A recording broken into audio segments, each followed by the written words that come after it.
根据着银行的资料显示，今年第二季全台湾厝价起上侪所在，就伫咧新竹嘅竹北，房地产的成交平均价销，甲去年来比，竟然加192万出来。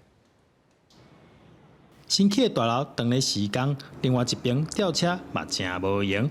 新竹县竹北市是今年第二季，银行降价统计资料内底，全台湾厝价起上侪的所在，想要买厝，爱比去年加穿192万。民众讲实在买袂起。大家都是说，我现在没有买的话，然后就会一直涨，就是用这种话，然后就是劝大家买啦。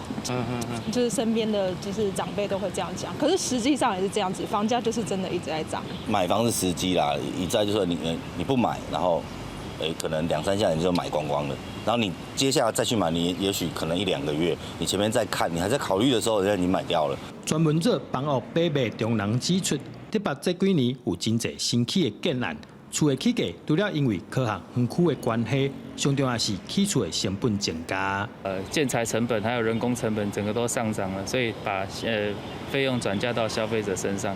再来就是新竹跟竹北已经没有多余的地可以再做开发，所以造成了现在一屋难求的情形。除了新竹县第2名的台北市，平均嘛爱加开184万，第3名的嘉义是70多万。